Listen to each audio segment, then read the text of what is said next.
Good times create weak people. Weak people create bad times. Bad times create strong people. Strong people create good times. That's the history of the world over and over and over again. If you see somebody who's in really great shape, you ask them, do you work out? You know the answer, yes. In a seminar, I'll ask people, who here works out at least 5 days a week? And I'm stand up. And you look around that room, and you know that they work out 5 times a week because you can see their body. You don't just get a result without some kind of action, without some form of ritual. Ritual meaning actions you do consistently. Now, do you think those people that are out there working out 5 days a week, do they have more time than you do? Or I have, or anybody else? Of course not. Is their life less busy? Of course not. It's just a must for them. They must work out that way, and they've made that turn, their life changed.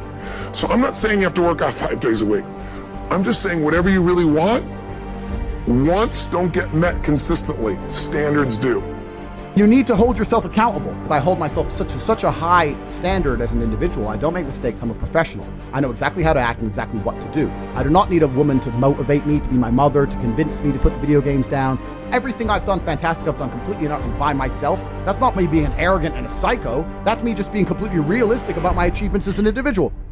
Average people use their time to whine and complain. And when I would talk like that, I ended up getting kicked out of school. And while I talk like that, I ended up being homeless. And while I talk like that, I was broke. And then one day I woke up and said, nobody's coming to save you. Nobody's coming to get you. But you can go to the library and get yourself. What we think about, we bring about. When you train your mind to serve you, and in your mind's eye, say to yourself, as I did, if they can do it, I can do it. They put their pants on one leg at a time. They breathe air just as I do. And so I believe that what you focus on the longest becomes the strongest. What is it that helped to develop their thinking, their character, their philosophy, their whole approach to life? What are the things they went through? What are the things that challenged them? What are some of the things that I can learn and that will help me to get to that next level? When you work, that you create things, that you are working on yourself, you do your internal work and your external work, that you're going to be able to move yourself to a place to accomplish things that will literally surprise you, and things that you weren't even setting out to do. There are things that I'm accomplishing and things that I'm doing that when I started out, those things, they weren't on my agenda. But you begin to evolve to that level. You're literally creating a new mental blueprint and imagining and seeing yourself already living from the goal. You begin to do some things that most people look at and see as magical. It's not so much about changing your identity as there's expanding it. Deciding that, this year, this month, this next 90 days, I'm gonna transform my body. I'm gonna take on a new challenge. I'm gonna find some technique or strategy, there's a million of them, that can reframe myself where I want to feel younger, stronger, more vibrant than ever before. Here's my reasons, because I want the energy to really make my life work. Because it's tough out there and I want to be stronger than I've ever been before. I want to go in front of the mirror and if I'm naked, not want to laugh. I want to look there and take a good look and go, yeah, I'm proud of whatever I see there. You can make that change this week. I'm not saying you're going to be perfect and never have a negative feeling, because negative feelings are sometimes a signal to make us change. There is all around you right now the reflections of your world belief. They're so ever present that you don't even see them. All the assumption that you've made about the world, the things that are possible, what you're capable of, who you are, the very definition of what it means to be alive, all of it is completely invisible. And you're mistaking what you have for what could be.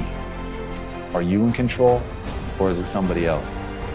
Is someone else in control, or is it you? And if it's you, go build the life that you want, because there's nothing stopping you but you. So now ask yourself, is your life dictated by luck or cause and effect? Everyone takes the limits of their own vision for the limits of the world. Arthur Schopenhauer. Everyone has their disabilities, let's say, but the question is, what do you do about that? And you don't know what the upper limits to that are, because you might ask yourself, if for 10 years, if you didn't avoid doing what you knew you needed to do, by your own definitions, right, within the value structure that you've created, to the degree that you've done that, what would you be like? There are remarkable people who come into the world from time to time, and there are people who do find out over decades-long periods what they could be like if they were who they were, if they spoke their being forward. And they'd get stronger and stronger and stronger, and we don't know the limits to that. We do not know the limits to that. And so you could say, well, in part, perhaps the reason that you're suffering unbearably can be left at your feet, because you're not everything you could be, and you know it. Rome wasn't built in a day.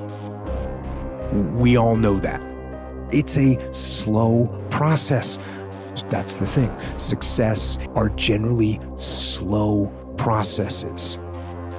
And that is representative of life, because you don't achieve worthwhile goals quickly or easily. They take time.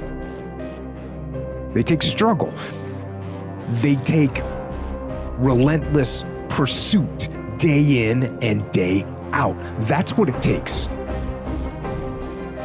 And that's why I say you've got to pay attention. You have to watch. You have to watch every single second.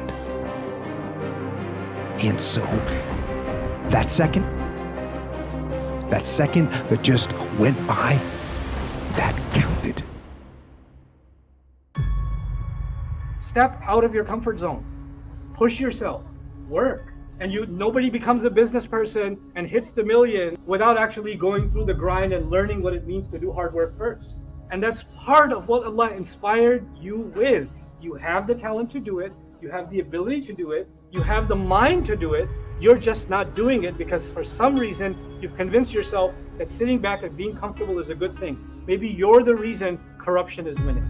You're the reason that the world isn't changing the way it is, because if you stood up, if enough of you stood up, if enough of you tried to bring about a change, an entire culture changed.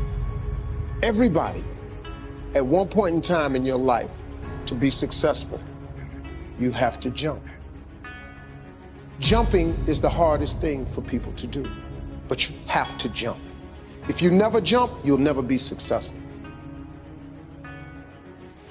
No matter how painful it is, I gotta keep going, and I gotta keep going because what is my passion? What is my focus? Your focus and your passion will numb you to failure and to pain of striving to get to where you're trying to go.